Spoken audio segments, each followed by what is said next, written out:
Magandang gabi po sa inyong lahat. Ako si Pia Ontiveros. Ito ang News Night. Lahat ng kailangan ninyong malaman sa araw na ito. Ilan pang mga bata ang nasagip at nagbigay ng pag-asa sa rescuers ilang araw matapos tumama ang malakas na lindol sa Turkiye at Syria. Pero 2 Pilipino sa Turkiye ang hindi nakaligtas. Sa kabila ng taas presyo ng ilang mga pangunahing bilihin, may bahagyang pagbaba naman sa singil ang Meralco ngayong Pebrero. At sa balitang K-pop, join forces ng agency na may hawak sa grupong BTS na HYBE at ang karibal nitong SM Entertainment.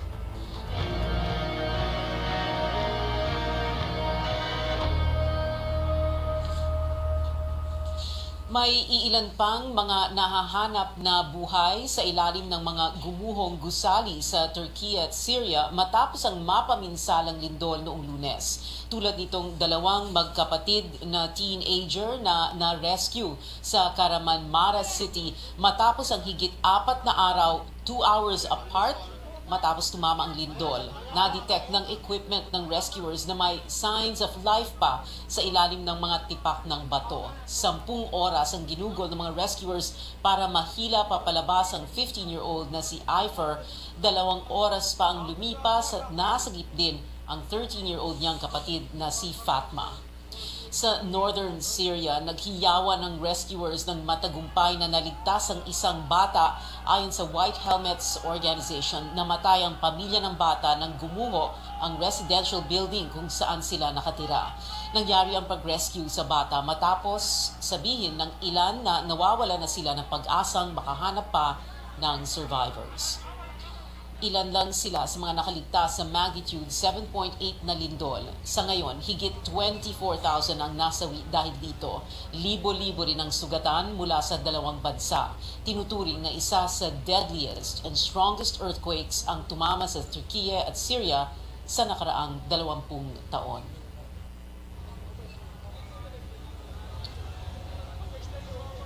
Alright, correction lang, 21,000. 21,000 ang casualty count.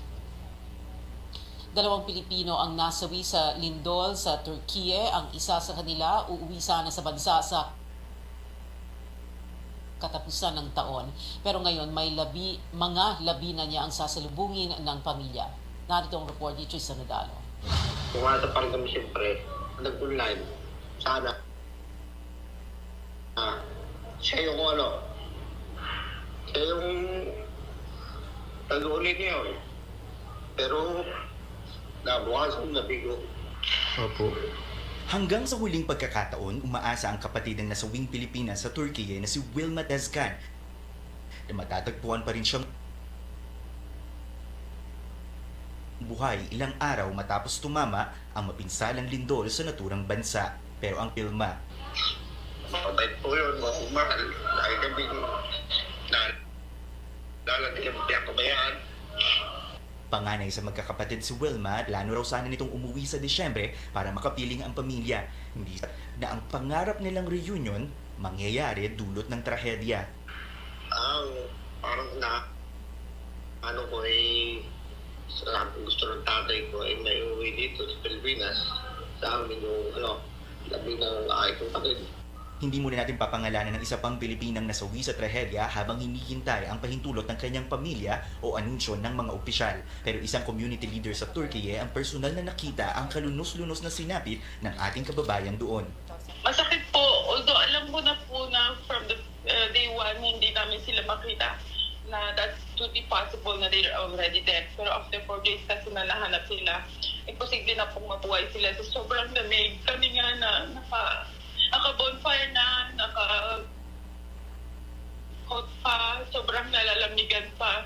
How much more na lang sila na in pain, tapos sobrang lamig. Sobrang sakit po. Ayoko po na po sana yung mga makakita nun. Isang Pilipino naman ang natagpo ang buhay matapos unang maiulat na nawawala. Ayon sa embahada, patuloy ang verification process sa mga ulat na natatanggap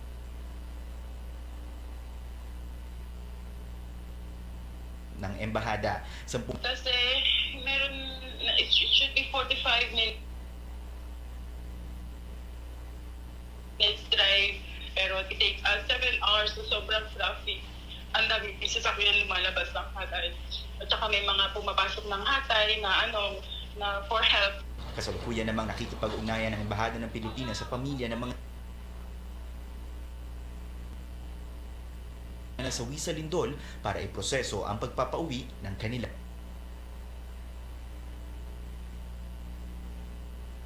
Ang mga labi, Tristan Udalo, CNN Philippines. Nakikidalamhati naman tuhan sa lindol. Bukod sa mga gawain ng embahada,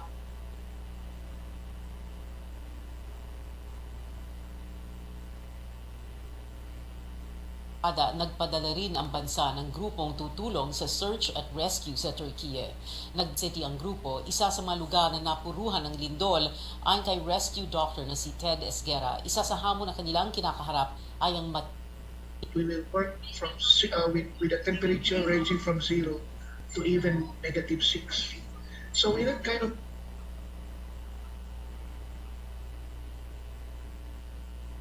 temperature, you really cannot sustain like a straight 4 hours clearing the debris or breaching.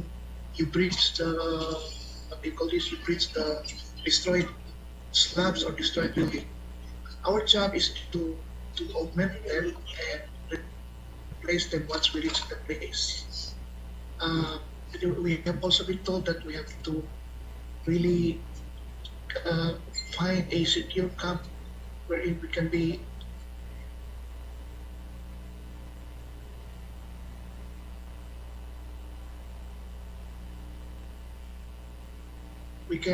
be secured because there are stories already that people are getting things because they're hungry.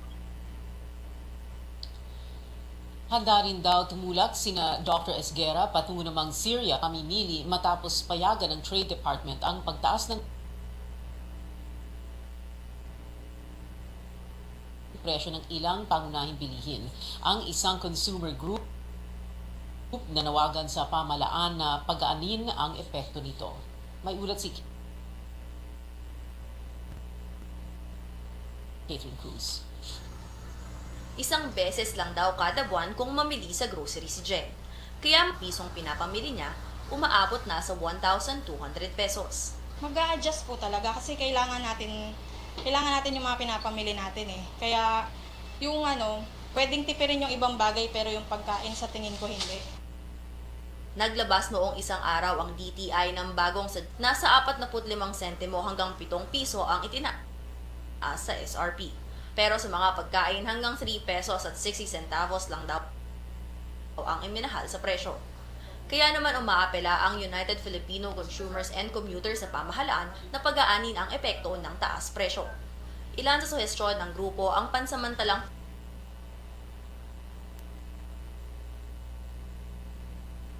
pag-takeover ng gobyerno sa public utilities tulad ng kuryente at tubig, pagtanggal ng value-added tax at pag-implementa ng mandatory retail price kaysa sa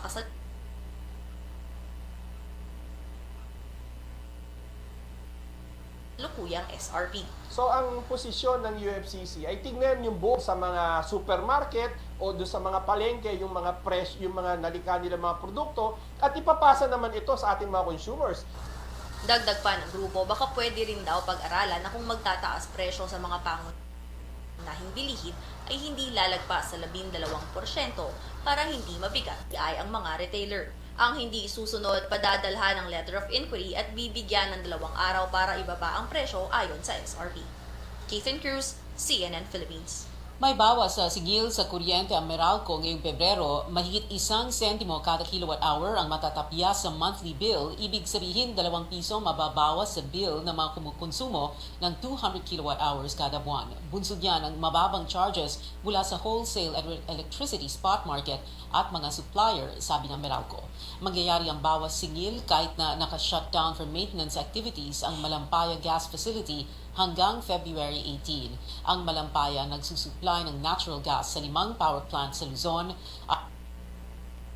Ayon sa Meralco, sa susunod na buwan pa mararamdaman ang epekto nito. Once the Malampaya goes on what is termed the maintenance shutdown, historically, since the gas plants will be using a more expensive alternative fuel to run the plants. That usually historically increases cost. But again, ako ang caution ko lang, I always tell you, our friends in media this, we'd rather wait for all the final billings to come in from all our suppliers. And so we will be able to not only the generation cost but the other cost components, so that we will be able to really come up with the actual figures. Grid, kapag wala ito, hindi rin tatakbo ang San Gabriel Power Plant sa Batangas. Daang libong customer ng Maynilad ang naapektuhan ng kawalan ng tubig nitong mga nakaraang buwan dahil dyan nag-anunsyo ang regulators ng rebate sa water bills ngayong Pebrero. Pero isang problema. Fluctuating yung water supply natin dito sa area sa Parañaque. So minsan meron, minsan wala. Most of the time, mahina yung water supply. Hindi namin napaghahandaan. Hassle kung tawagin ni Kay ang pawala-walang supply ng tubig sa kanilang lugar sa Parañaque. Pero tila nasanay na raw siya sa sunod-sunod na aberya nitong mga nakaraang buwan. Ang pinakamalala inaabot daw ng isang raw na wala silang tubig. Problema ito sa mga lugar na sakop ng Putatan Water Treatment Plant na kumukuha ng supply sa Laguna Lake. This problem really is because of the water quality. A plant of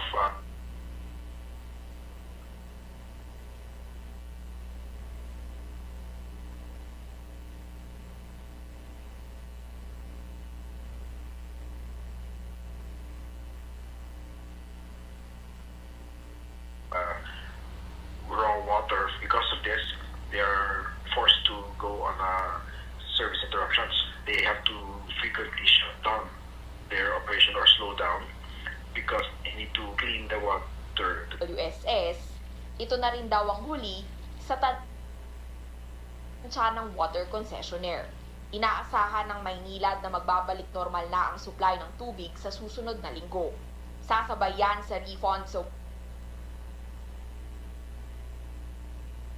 water bills na matatanggap ng mga apektadong customer ngayong buwan. Pero sakaling hindi pa rin maiayos ang supply ng Maynilad, pag-aaralan daw ng MWSS ang posibleng dagdag na penalty. The penalties are financial rebate to affected customers service.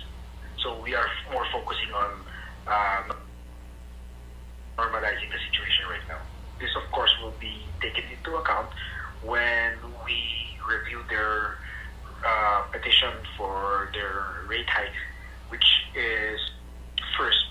So, giit ni Kay, ito lang naman ang hiling ng mga customer katulad niya. Dapat ma-address to, hindi naman to want Yung water supply is something na we penalty. need. The We use it penalties are every financial day, rebate panligo, to affected panghugas ng customers. plato. Kailangan sana maayos. Tiniyak ng Maynilad na patuloy ang rehabilitasyon ng kanilang water treatment facilities. May mobile water normal ang serbisyo.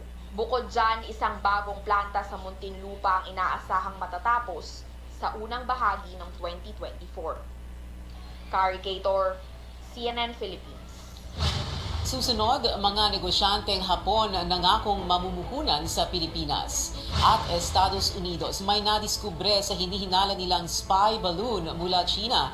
Magbabalik ang Newsnight. DXTV Dipolo Radyo Ronda Pride Bar, dili ang puti, kisla puti. Pagilabhan sa Pride Bar Blue, ang puting sinina mahimong mas puti ito, mas puti ito, mas puti ito.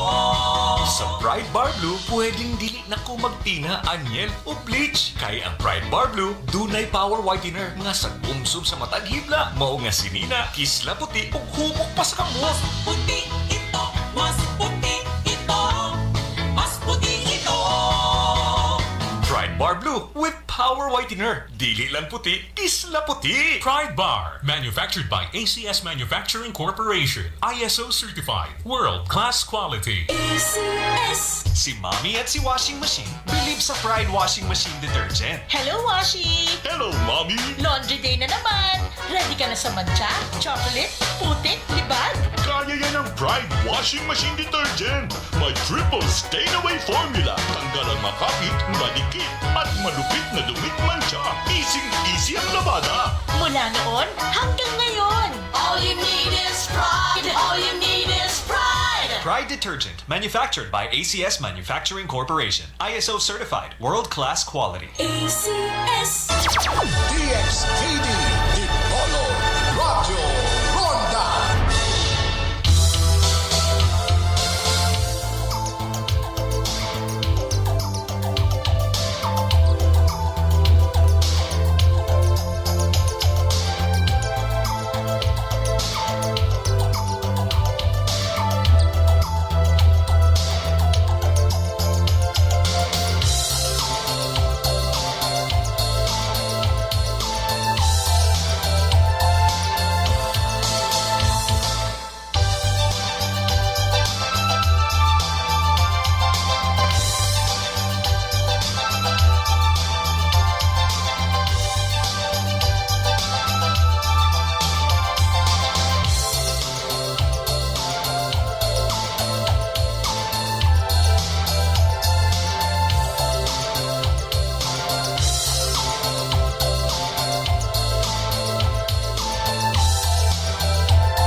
letters of intent para mamuhunan sa Pilipinas ang pinirmahan sa ikatlong araw ng pagbisita ni Pangulong Marcos sa Japan. Ayon sa Pangulo, ginagawa ng pamahalaan ang lahat para padaliin ang pagnenegosyo sa Pilipinas. Ang ulat hatid ng aming senior correspondent George Cahiles mula Tokyo.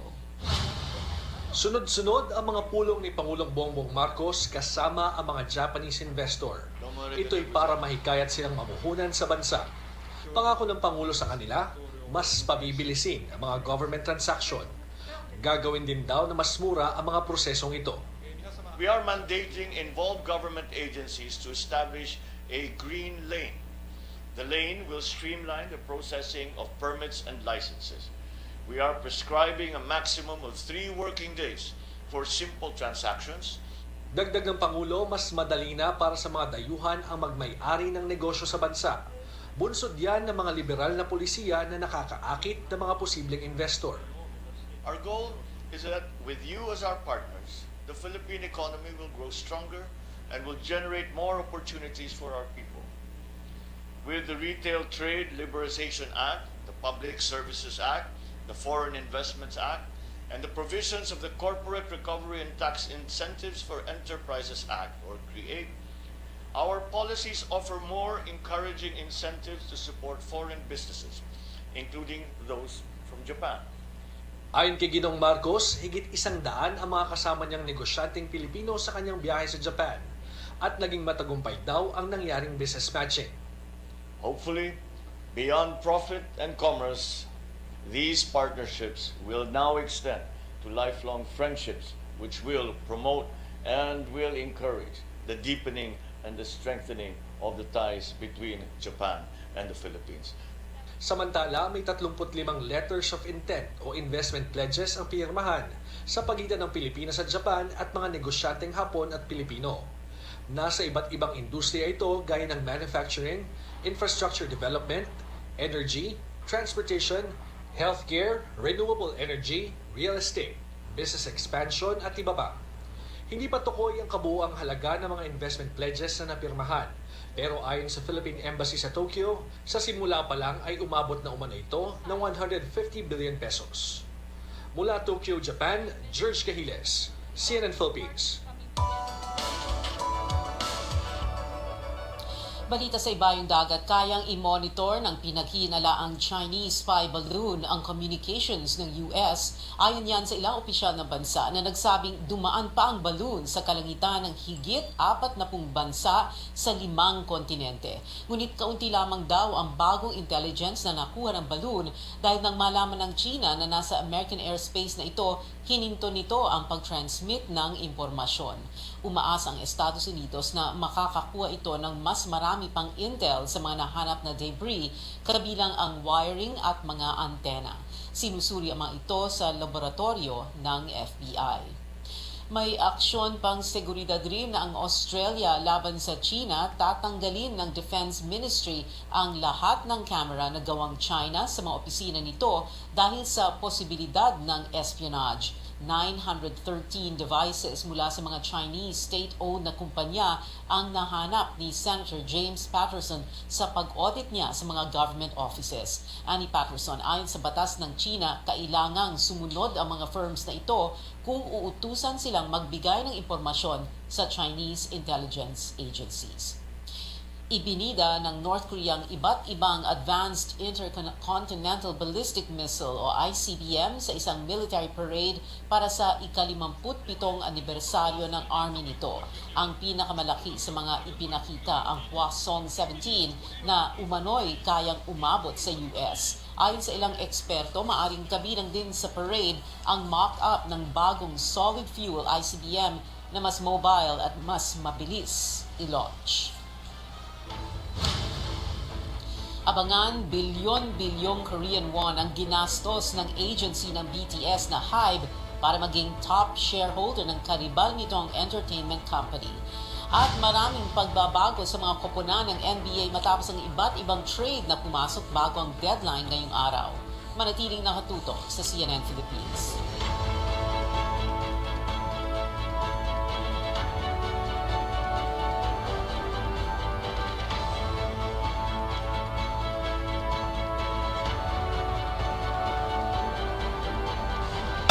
DXTD, Dipolo, Radyo Ronda. Sa panahon ngayon, kau ba'y sigurado? Kau ba'y protektado? Ang pamilya ay i-shield mo. Laban sa bakterya, i-shield ko. Labanan pati virus, i-shield mo. Shield Bat Soap. Patay ang 99.9% of bacteria and virus tested. Believe ang mga eksperto sa Philippine Nurses Association. Sa sakit protektado, i-shield ko. Pamilya protektado, i-shield mo. Shield Bat Soap. Manufactured by ACS Manufacturing Corporation. ISO certified world-class quality. ACS.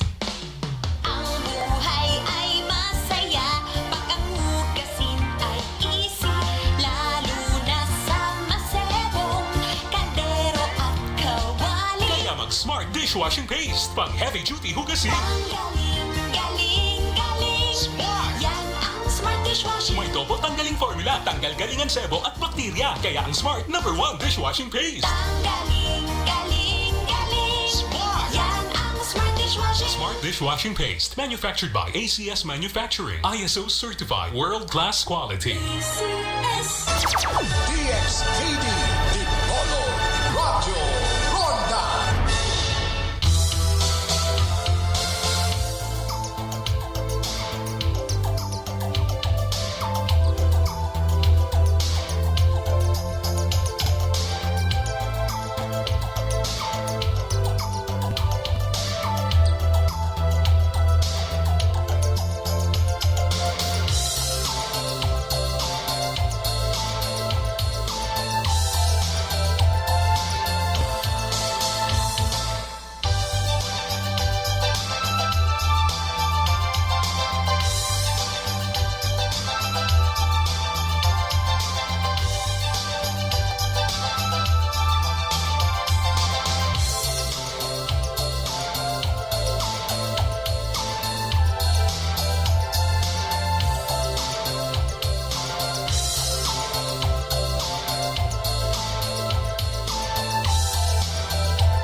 balita ngayong araw, may iilan pang mga nahahanap na buhay sa ilalim ng mga gumuhong gusali sa Turkey at Syria matapos ang mapaminsalang lindol noong Lunes. Tulad nitong dalawang magkapatid na teenager na na-rescue sa Kahramanmaraş City matapos ang higit 4 na araw matapos tumama ang lindol.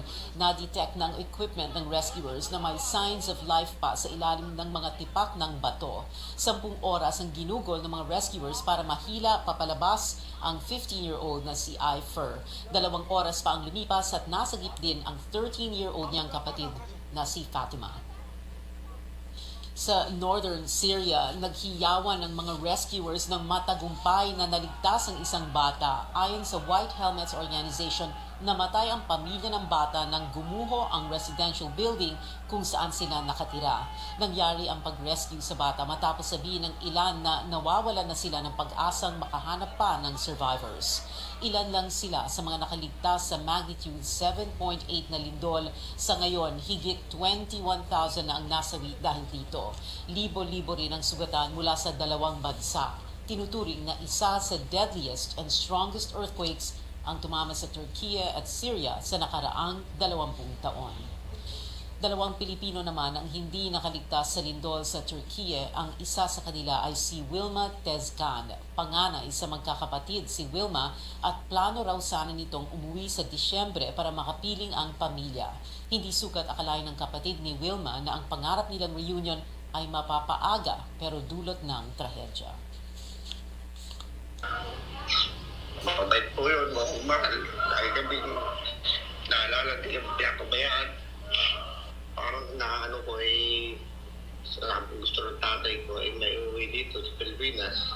Sa amin yung labi ng ay kong kapatid. Hindi muna papangalangan ang isa pang Pilipinang nasawi sa trahedya habang hinihintay ang pahintulot ng kanyang pamilya o anunsyo ng mga opisyal.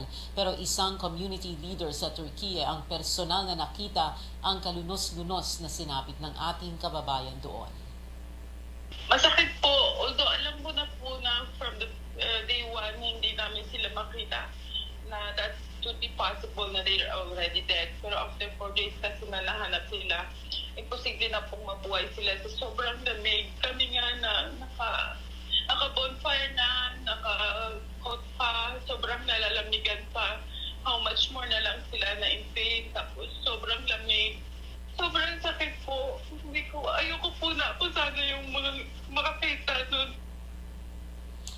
Kasalukuyan namang nakikipag-ugnay ng Embahada ng Pilipinas sa pamilya ng mga nasawi sa lindol para iproseso ang pagpapauwi ng kanilang mga labi. Naniniwala si Senador Nancy Binay na tama ang koordinasyon at hindi panibagong departamento ang kailangan para makatugon sa sakuna. Payag yan ng Senador sa panukala ni Senate President Migs Zubiri sa pagtatayo ng Department of Disaster Resilience na mayroon ding bersyon ng ibang senador. Ayon sa kanya, sapat ang mga batas at kailangan lamang ng wastong pagpapatupad ng mga ito. Pag nag-create ng bagong department, hindi rin naman siya magkakaroon ng sarili ng equipment. So babalik pa rin tayo dun sa coordination. And I think yung present setup, it's the president who is on top of things, di ba? Kaya nga pag may mga disaster, siya yung, kumbaga, lead dun sa relief effort. Bukod dyan, dapat din anyang ipagpatuloy ang paggamit ng geohazard maps, earthquake drills, pag-invest sa search and rescue equipment at pinalawak na information dissemination campaign. Naapula na ang apoy na sumiklab na naman kanina sa Araneta City Bus Terminal sa Cubao, Quezon City. Itinaas ang first alarm kaninang tanghali dahil sa muling pagsiklab ng apoy. Ito ang pinakamababang alerto kung maliit na lugar lang ang apektado. Ang unang sunog ay nangyari kahapon alas 4:30 ng hapon. Inabot ng 5 oras bago idineklara itong fire out. Iniimbestigan pa ang sanhi ng apoy, sabi ng BFP, na may kalumaan na ang establishmento kaya mabilis na lumaki ang apoy. 1974 pa o halos 5 dekada na ang nakaraan nang ipinatayo ito. Isang fire volunteer ang sugatan matapos siyang mahulog sa rooftop. Sa Pasay City, nasabat ng mga otoridad ang isang kahon ng naglalaman ng shabu na tinatayang nasa 1.7 million pesos ang halaga sa bodega ng isang parcel company. Arestado ang isang claimant na tumanggap ng kontrabando sa controlled delivery operations sa Makati City noong February 6. Sa investigasyon, idineklara daw ang parcel na antique na telepono mula pa sa France. Dumating ito sa Port of Naiya noong January 30 at nang inspeksyonin, nadiskubre sa parcel ang iligal na droga na may timbang na 255 grams. Naharap sa patong-patong na kaso ang claimant ng delivery.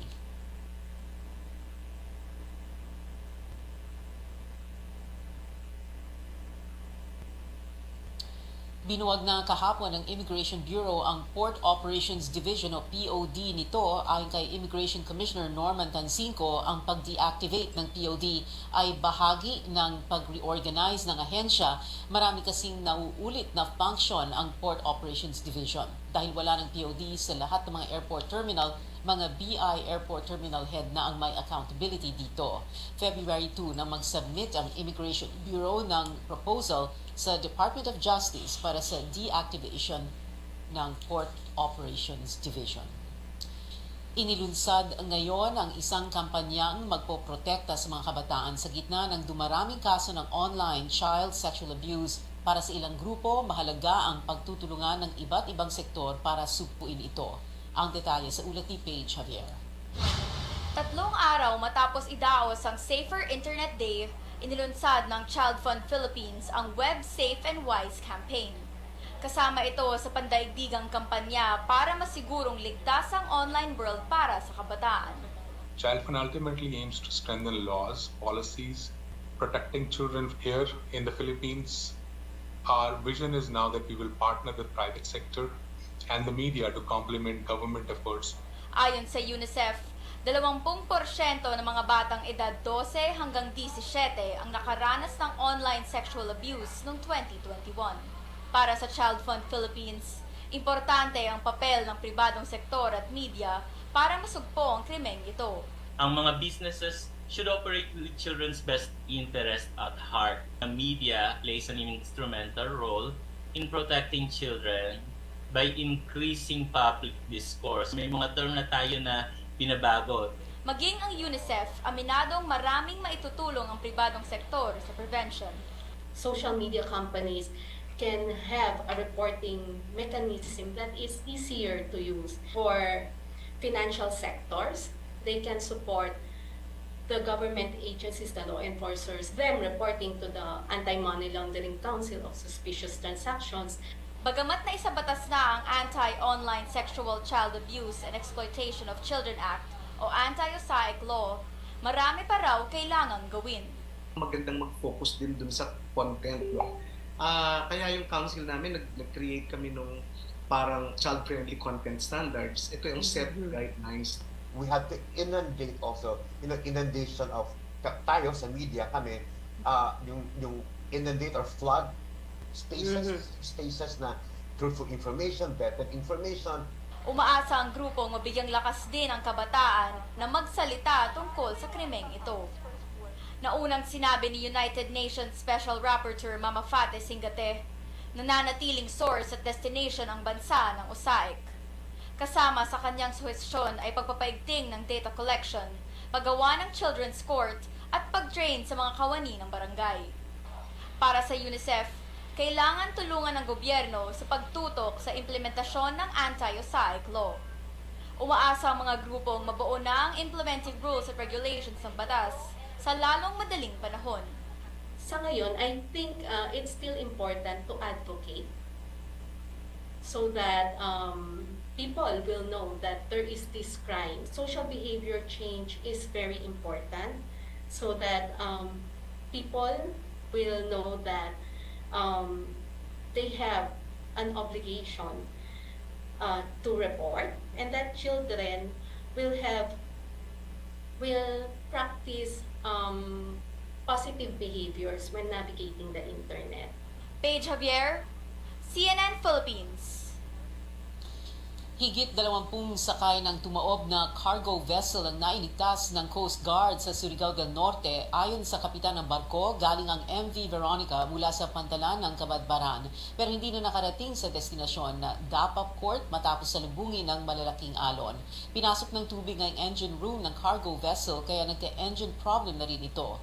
Mabilis naman silang na-rescue ng Coast Guard at nabigyan ng medical attention. Inaalam pa ng PCG kung may oil spill ang cargo vessel sa karagatan ng Hinatuan at Bukas Grande.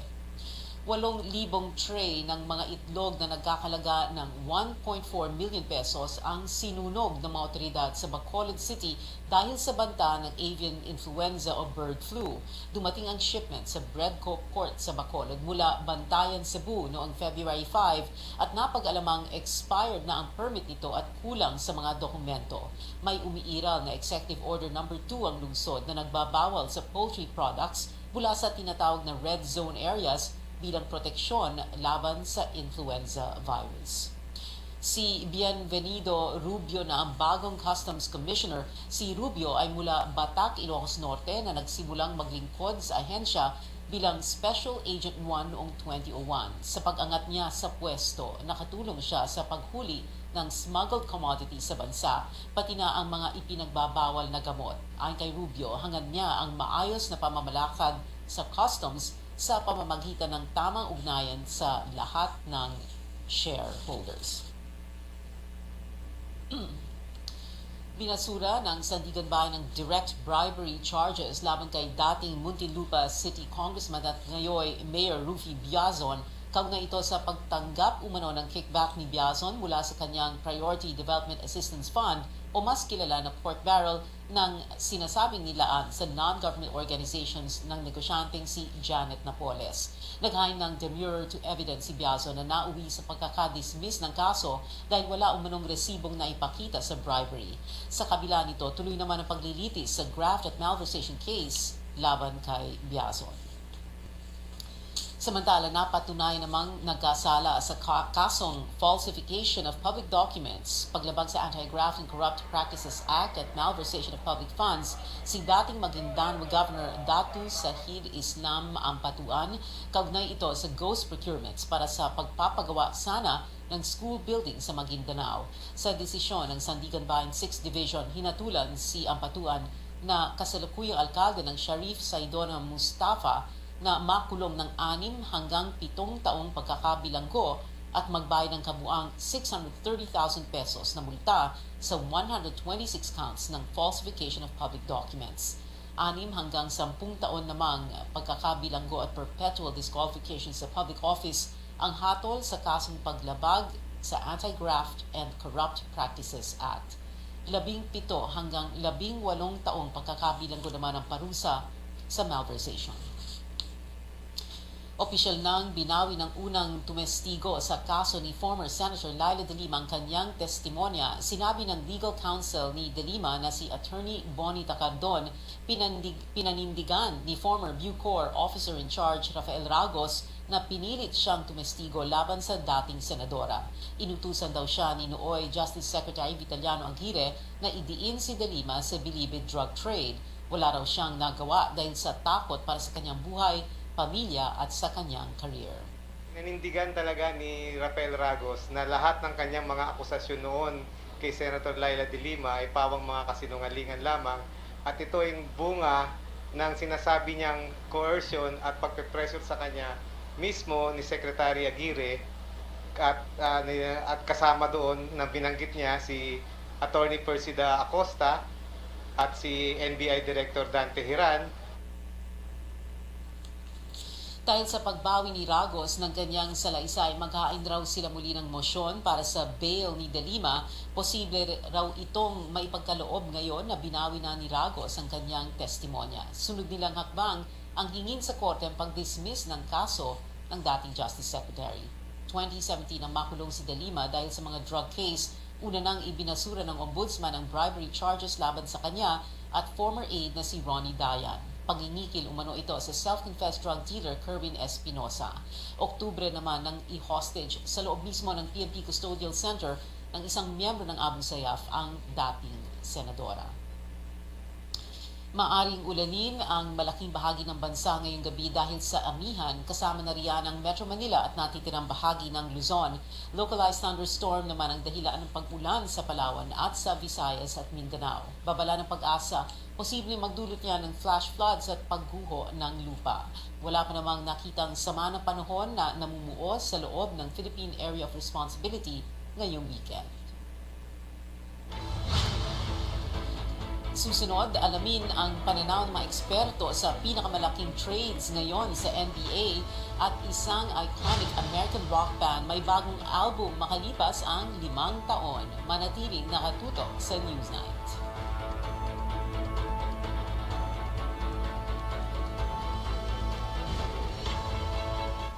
DXKD, Dipolo, Radyo, Ronda.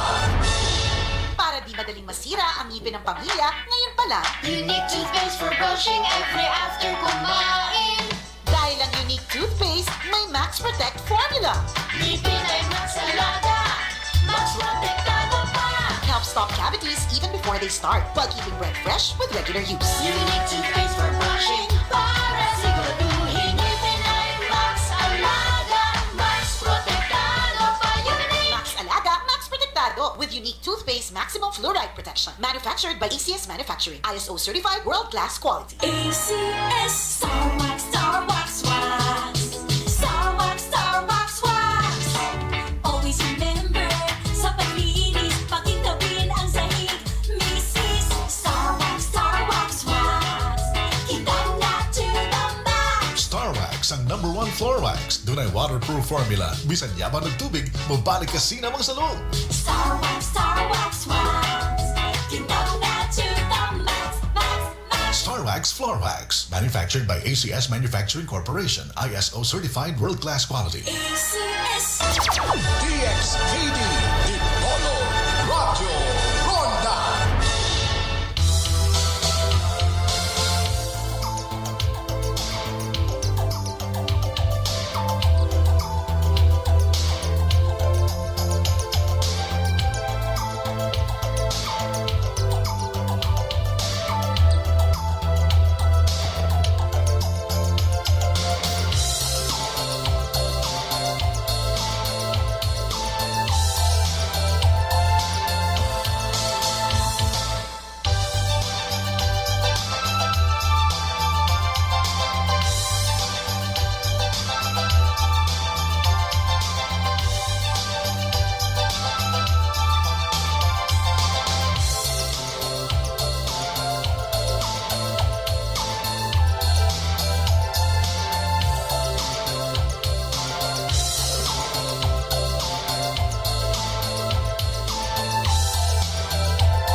Newsnight sa CNN Philippines, sunod-sunod na ang trades ang naganap sa NBA bago ang mismong trade deadline kaninang alas 4 ng madaling araw, oras dito sa Pilipinas. Pero isa sa mga pinakamalaki ay ang 3-team trade sa pagitan ng Los Angeles Lakers, Utah Jazz at Minnesota Timberwolves, kung saan pinakawalan ng Lakers si 2017 MVP Russell Westbrook para makuha ang dati nilang point guard na si D'Angelo Russell kasama si Malik Beasley at Jared Vanderbilt. Sa panayam ng Sports Desk kanina, sinabi ng commentator at dating NBA player na si Ryan Hollins na isa ito sa mga pinakamagandang trade deadline para sa Los Angeles. It's not D'Angelo Russell. To me, that's not the steal of this trade. Even though he brings a lot of value and outside shooting to the team, it was Jared Vanderbilt. It was Malik Beasley.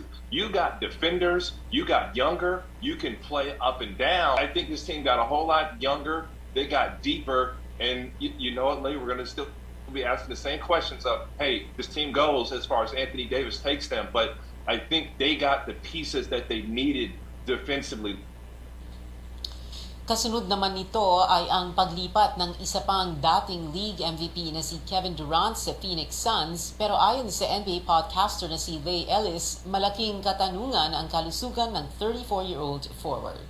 Still give it an A because you get the great player, but I certainly do put a little asterisk on it because as great as Kevin Durant is, you know, I think we are starting to see at this stage of his career with all those minutes on his legs and the injuries that he's had, especially the Achilles there, that cost him an entire season.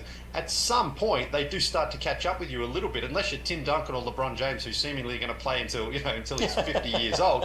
Every other player, at least, they just start to show a little bit wear and tear. Now, I will say, when Kevin Durant has been on the court this season, he's been as lethal as ever. He is virtually unguardable. He's an incredible scorer, but I can't ignore the fact that every season he seems to miss 4 to 6 weeks at some point. Samantala, kanya-kanya namang reaksyon ng aktibo at dating player sa trade deadline para kay retired NBA star 3-time champion Dwayne Wade. Ito ang greatest show on earth. Ayon naman kay New Orleans Pelicans guard CJ McCollum, hindi rin siya makatulog sa kakabantay at pabiro pang sinisi si Ja Morant ng Memphis Grizzlies. Para naman kay Washington Wizards forward Kyle Kuzma, sick ang trade deadline dahil pwede silang malipat ng kupunan kahit pa madaling araw. Balik naman dito sa bansa, sa PBA, sinagot ng San Miguel Beermen ang bawat comeback attempt ng Meralco Bolts para manatiling unbeaten sa Governor's Cup. 28 points ang inirehistro ni import Earl Clark kasama ng sunod-sunod na clutch jumpers para maibigay sa Beermen ang 94-86 win kahapon sa Araneta Coliseum. May 5 panalo na ngayon ang San Miguel at solo leader sa team standings habang bumagsak sa 3-2 slate ang Meralco matapos ang 2 talo sa huling 3 laban nito. Samantala sa second game, naging scoring duel para sa 2 Williams ang bakbakang Terra Firma Jeep at Blackwater Bossing. Conference high 57 points ang ibinuhos ni Terra Firma import Jordan Williams, 22 nito sa fourth quarter para talunin ang Blackwater 119-106. May 2 wins at 2 losses na ngayon ng Jeep. Ito ang best record ng koponan sa buong season matapos makakuha ng 1 panalo lamang sa nakalipas na 2 conference.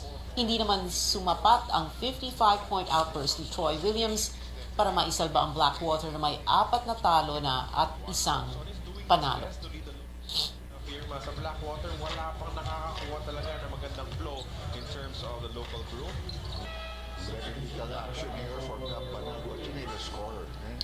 Pinatawan ng Korean Basketball League ng 2-year ban si dating Gilas Pilipinas standout Justin Baltazar pagkatapos ng stint niya sa Dubai International Basketball Championship. Nakatakdang pumunta ng Korea ang 6'9" forward bago ang player registration deadline noong February 1. Pero hindi umano ito dumating ayon sa koponan niyang Seoul Samsung Thunders. Inilapit ito ng Thunders sa KBL na nagpasyang i-ban ang dating De La Salle University forward hanggang 2024 to 2025 season. Sasabak si World Jiu-Jitsu Champion Meggy Ochoa sa 2023 Asian Jiu-Jitsu Championship sa Thailand. Ito ang unang tournament ng 30-year-old athlete bago sumabak sa iba pang major competition ngayong taon gaya ng Southeast Asian Games at World Championships. Nanalo si Ochoa ng gold sa SEA Games noong 2019 nang lumaban siya sa under 45 kilogram class. Yeah, it's an annual thing. Official IF event siya. And nag-iiba-iba din yung bansa kung saan siya ginaganap every year. So ito yung Continental Championship ng IF namin. Noong November, yun yung World Championship ng IF namin. Pero this year, ang World Championship is sa July. So parang siya yung next highest to the World Championship. Lalarga ang 2023 Asian Jiu-Jitsu Championships mula February 24 hanggang 28 sa Bangkok, Thailand. na ibenta sa halagang $5.8 million sa 316 million pesos sa isang subasta ang LA Lakers MVP jersey ni yumaong NBA legend Kobe Bryant. Ginamit ni Black Mamba ang jersey na yan sa nag-iisa niyang MVP season noong 2008. Isinuot din ito ni Bryant sa playoffs ng kaparehong taon kung saan umabot sila sa finals pero nabigo laban sa Boston Celtics. Handa ang Philippine Women's National Football Team sa una nilang tournament ngayong taon, ang Pinatar Cup sa February 15 to 21 sa Murcia, Spain. Dito ay makakatapat nila ang higher-ranked teams ng Wales, Scotland at Iceland. Dito rin masusubok ang national players kung karapat-dapat ba silang masama sa lineup ng Pilipinas sa FIFA Women's World Cup. We always say on the team, pressure is a privilege to have, and privilege is not something a lot of us have here. Being a female athlete in any part of the world is super hard. It is all about your passion, it's all about your love for what you do. So the pressure kind of melts away if you remind yourself why you're doing it, why you're here, and obviously who you're doing it for. Makakatuwang rin ang kupunan ng isang tanyag na sportswear brand sa pagsalang nila sa pinakauna nilang World Cup mula Hulyo hanggang Agosto ngayong taon. May malaking business moves sa industriya ng K-pop na usapin ngayon ng netizens. Ang mga detalye at iba pang showbiz updates ihatid sa atin ni Sam Sadwani. Sam. Pia mula Caribal, ngayon magiging biggest shareholder na ng SM Entertainment ang management agency ng BTS na HYBE. Binili ng kumpanya ang 14.8% stake sa SM sa halagang halos 423 billion Korean won o higit 18 billion pesos. Matapos inanunsyo ito, tumaas ang share value ng SM Entertainment ng higit 14%. Kilala ang SM for putting K-pop artists on the map sa pag-promote nila ng acts gaya ng EXO at Girls' Generation. Ayon sa HYBE, nais nitong ipagsama ang expertise ng parehong kumpanya para maging game changer in the global music industry. Matapos ang higit 5 taon, may bagong album na ang rock band na Paramore. Inilabas ngayong araw ang This Is Why na merong 10 kanta kasama ang title track na nirelease noong Setyembre. Sa isang Instagram post, sabi ng Paramore na para raw ito sa mga nakaramdam ng righteous rage, cabin fever, resignation at iba pang mga emosyon sa nakaraang 5.5 years. Noong 2017, lumabas ang huling album ng banda na After Laughter. Pumanaw na ang isang kahanga-hangang composer ng 20th century pop music, si Burt Bacharach, sa edad na 94 years old. Kabilang sa kanyang timeless works ang mga awit tulad ng Raindrops Keep Falling on My Head at ang hit ng The Carpenters na They Long to Be Close to You. Siya rin ang nag-score ng classic films gaya ng Butch Cassidy and the Sundance Kid, pati Arthur. Merong 6 na Grammy, 3 Oscar at 1 Emmy Award si Bacharach. Para sa anime fans, malapit nang dumating sa theaters dito sa bansa ang hit Japanese film na Suzume no Tojimari. Ibinalita yan ng movie distributors Warner Brothers Pictures at Encore Films Philippines. Gawa ang pelikula ng direktor ng mga sikat na anime films na Your Name at Weathering With You na si Makoto Shinkai. Ang Suzume no Tojimari ang ika-25 highest grossing movie in history sa Japan. Inilabas na ang teaser ng upcoming American biographical comedy drama film na Air. Ang movie ay tungkol sa buhay ng shoe salesman ng Nike na si Sonny Vaccaro. Pinakita kung paano niyang niligawan ang NBA superstar na si Michael Jordan na isuot ang sapatos. Gaganap na Vaccaro si Matt Damon. Bukod sa pagiging director, gaganap si Ben Affleck bilang Phil Knight na chairman emeritus ng Nike. Here's a sneak peek. People don't know what the hell a Nike is. What's a Converse? NBA All-Star shoe. There's nothing cool about Nike. You would have to have a pretty compelling pitch. I can tell them the one thing the other companies can't compete with. Our basketball division is terrible. Showing sa Philippine cinemas ang Air sa April 19. At yan ang updates para sa Showbiz Spotlight at Screen Time para sa araw na to. Balik sa'yo, Pia. Maraming salamat, Sam Sadwani. Pagmamahalang walang hanggan, yan naman talagang inaasam. Ngayong nalalapit na ang Valentine's Day, tunghayan natin ang mga kwento ng mga nakahanap na ng kanilang forever. Kasama na riyan sina Pancho at Marites Joaquin na binigyan ng second chance ang kanilang pagmamahalan at singing lovebirds Nika Del Rosario at Justine Peña sa Story of the Filipino, mamaya yan, 8:30 ng gabi dito lang sa CNN Philippines. Kung gusto niyo No jowa since birth, hindi problema yan sa local government employees ng General Luna, Quezon ngayong Valentine's Day. Sagot na raw kasi kayo ni Mayor Matt Florido. Triple pay lang naman ang ibabayad sa empleyado ng munisipyo na pinagkaitan ng forever since birth. Kasama rin sa times 3 na sahod ang mga walang karelasyon ng 5 taon. Hindi naman daw kailangan ma-broken ang mga LGU employee na di pasok sa unang category. Meron ding inilatag si Mayor na choices sa inyo. Double pay kung papasok ang mga single sa mismong araw ng mga puso, pwede ring mag-leave with pay sa bisperas ng V-Day. Sabi ng alkalde na tinaguri ang Mayor with a Heart, pwede nang mag-submit sa Mayor's Office ng application. Siguradong walang cheat na magaganap dahil may special committee na mag-screen sa applicants. At bago pa kayo magtaas ng kilay, sabi ni Mayor Matt na sarili niyang pera ang gagamitin sa Valentine's treat. At yan ang mga kailangan ninyong malaman ngayong Biyernes, February 10, 2023. Magkita-kita ulit tayo sa Lunes dito sa CNN Philippines. Ako si Pia Ontiveros at ito ang Newsnight.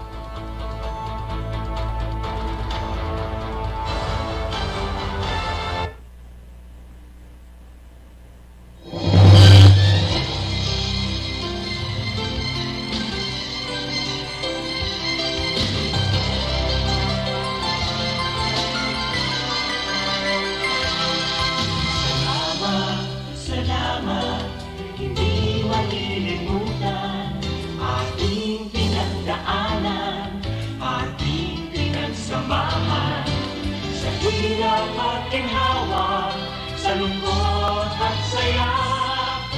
Salamat, salamat, salamat sa RPN. Noong simula pa lamang, kayo ang naging magulang. Sa aking bawat hakbang, tulong niyo'y tamang daan. Sa aking mga pagsubok, kayo'y laging tumutok. Kayo na ang laging kapay, hanggang sa magtagumpay. Salamat, salamat, hindi malilimutan. Gintong alaala ng ating pagsasama sa hirap at ginhawa, sa lungkot at saya. Salamat, salamat, salamat sa RPN.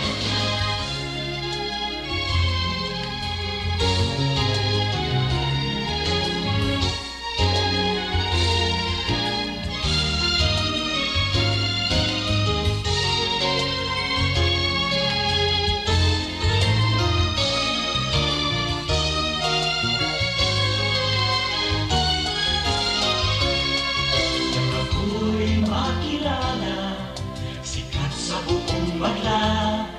Sanggipang karangalan, sa lahat bahagi ka.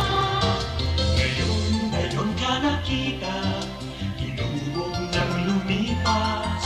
At bawat ngayon at bukas, nakabukit hanggang wakas.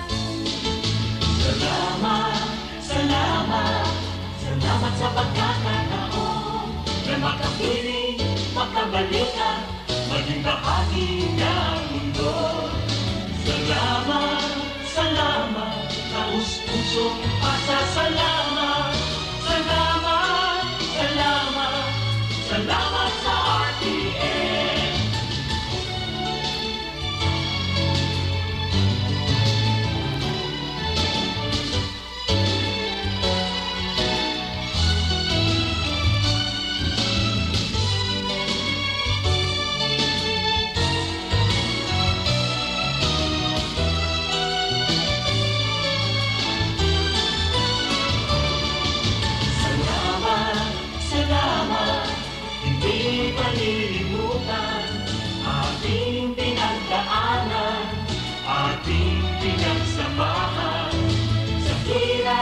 makinhawa sa lungkot at saya. Salamat, salamat, salamat sa RPN.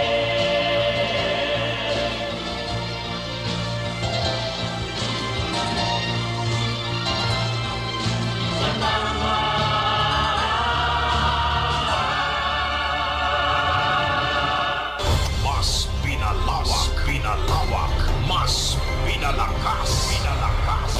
RPN sa iba't ibang mga lalawigan. DZRL Bataan, DZBS Baguio,